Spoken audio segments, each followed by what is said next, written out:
حضرت شیس علیہ السلام ابن حضرت آدم علیہ السلام۔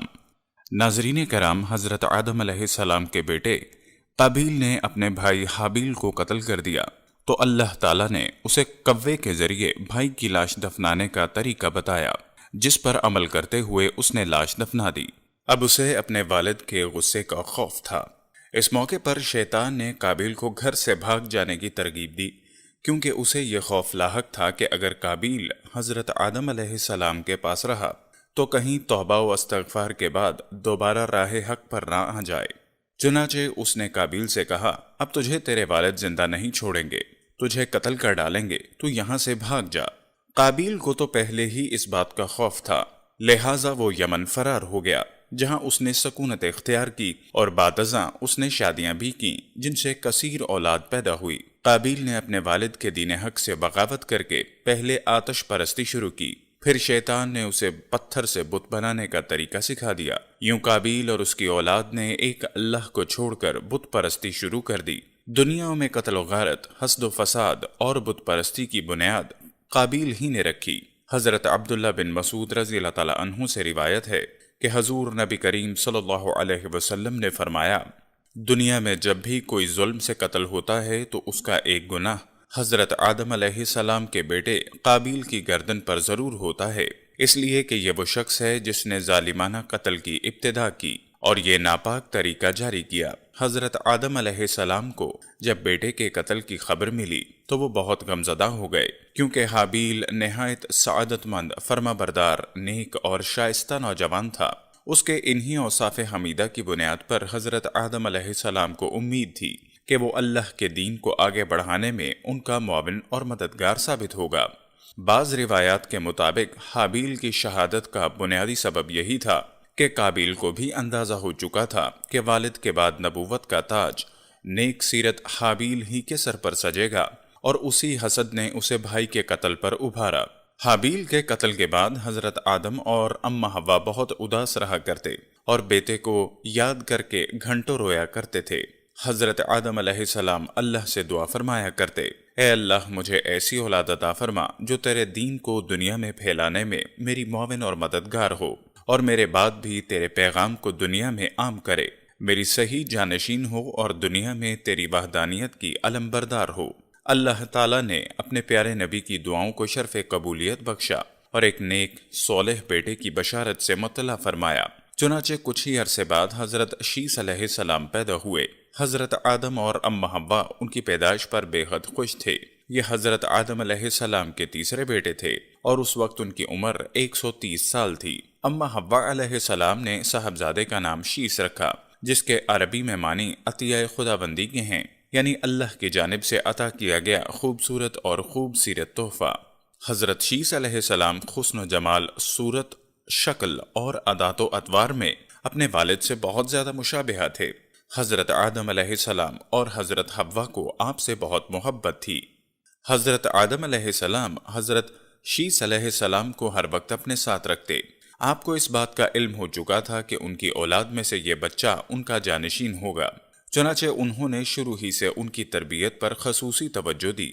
آپ علیہ السلام حضرت شیس علیہ السلام کو جنت کا احوال سناتے، اچھے اور برے کی پہچان کرواتے۔ جوں جوں حضرت شیس علیہ السلام بڑے ہوتے گئے، ان کی پوشیدہ صلاحیتیں اور والدین کی تعلیم و تربیت رنگ لاتی رہی۔ حضرت آدم علیہ السلام نے ان کو درس و تدریس اور واعظ و تبلیغ کے خوبصورت اور منفرد طریقے سکھائے، انہیں دن رات کی گھڑیوں کی پہچان کروائی، ان اوقات میں ہونے والی عبادتوں کی تعلیم دی۔ اس کے علاوہ طوفان نوح کے بارے میں بھی آگاہ کیا اور جو کچھ بعد میں آنا تھا۔ حضرت آدم علیہ السلام اور حضرت حوا علیہ السلام کو حضرت شیس علیہ السلام سے بڑی امید تھی، جس کی بڑی وجہ یہ تھی کہ ان کا ایک بیٹا قتل ہو گیا، دوسرا شیطان کا پیروکار بن کر کفر کے راستے پر چل نکلا تھا۔ اب اللہ کے دین کو آگے پھیلانے اور شیطان کے شر کا مقابلہ کرنے کے لیے حضرت آدم علیہ السلام کے بعد حضرت شیس علیہ السلام ہی تھے۔ چنانچہ جب حضرت آدم علیہ السلام کی وفات کا وقت قریب آیا تو انہوں نے حضرت شیس علیہ السلام کو اپنا خلیفہ اور جانشین نامزد کیا۔ 960 برس کی عمر میں حضرت آدم علیہ السلام نے وفات پائی۔ حضرت شیس علیہ السلام نے حضرت جبرائیل امین کے بتائے ہوئے طریقے کے مطابق حضرت آدم علیہ السلام کی تدفین کی۔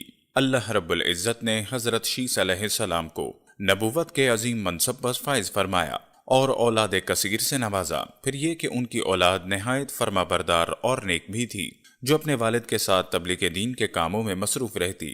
روایت میں ہے کہ اللہ تعالیٰ نے اپنے پیغمبر پر 100 صحیفے نازل کیے اور 4 کتابیں۔ ان 100 صحیفوں میں سے 50 صحیفے حضرت شیث علیہ السلام پر اترے۔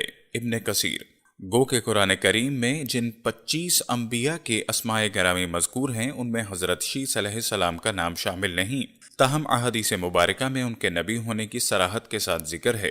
حضرت شیث علیہ السلام نے اپنی پوری زندگی والد کی دی ہوئی تربیت کے تحت اللہ کے دین کی سربلندی میں صرف کی۔ آخری عمر میں زیادہ ضعیف ہونے کی وجہ سے گوشہ نشین ہو گئے تھے، لیکن اولاد آپ کے کام کو آگے بڑھاتی رہی۔ حضرت شیث علیہ السلام اپنے بھائی قابیل کی اولاد کے کفر و شرک میں مبتلا ہونے اور شیطان کے آلائے کار بنے رہنے کی وجہ سے بڑے فکر مند رہتے تھے اور انہیں راہ راست پر لانے کی کوششوں میں لگے رہتے، جنہوں نے اپنے باپ قابیل کی شکل کے بت بنا کر اس کی پوجا شروع کر دی۔ روایت میں ہے کہ دنیا میں موجود تمام انسان یعنی بنی آدم علیہ السلام حضرت شیث ہی کی اولاد ہیں، کیونکہ حابیل تو محض 20 برس کی عمر میں اپنے بھائی قابیل کے ہاتھوں شہید کر دیے گئے تھے اور انہوں نے کوئی وارث بھی نہیں چھوڑا تھا، جبکہ دوسرے بیٹے قابیل کی اولاد شیطان کی پیروکار، اللہ کی نافرمان اور کفر پر گامزن تھی، جسے طوفان نوح میں غرق کر دیا گیا تھا۔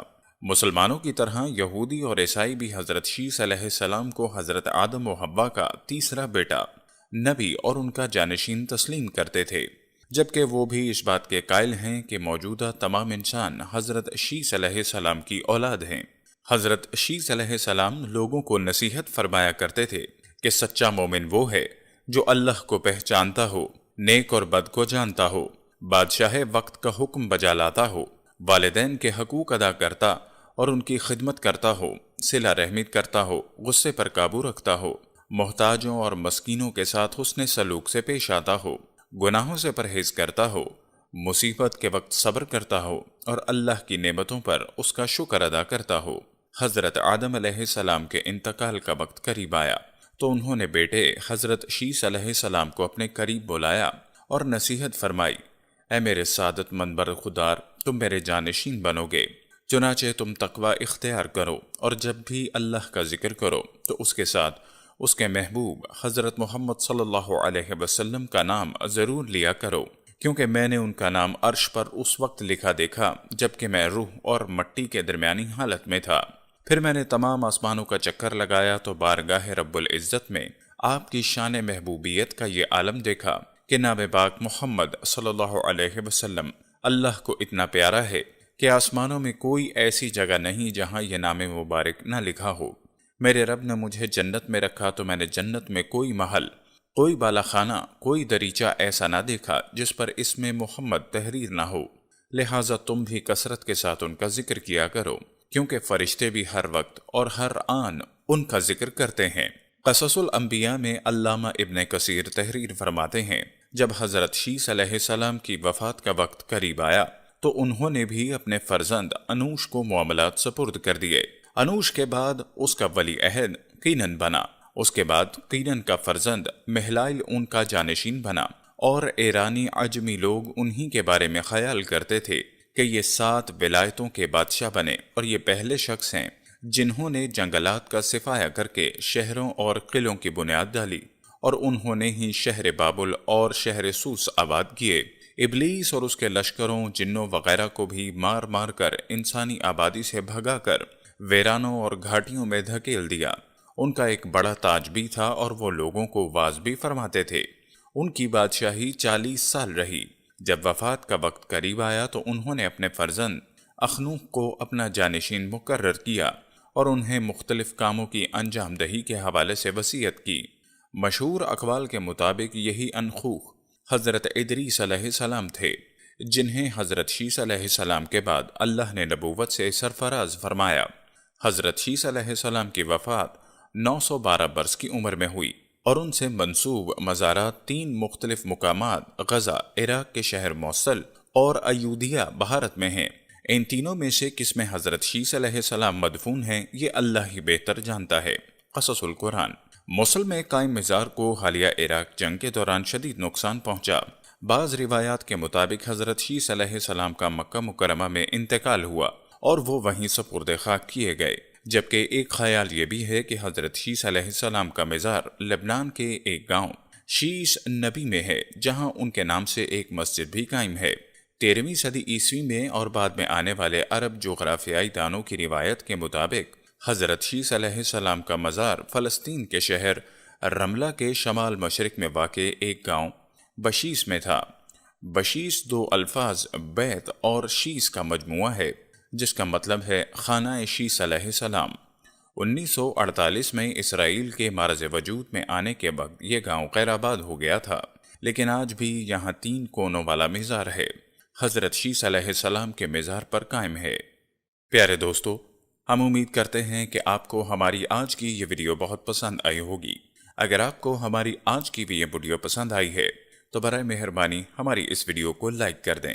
اس کے ساتھ ہی ہمارے اس چینل کو ضرور سبسکرائب کر دیں اور ساتھ موجود گھنٹی کی علامت کو بھی دبا دیں تاکہ مستقبل میں اپلوڈ ہونے والی تمام ویڈیوز کا نوٹیفیکیشن آپ تک بر وقت پہنچ سکے۔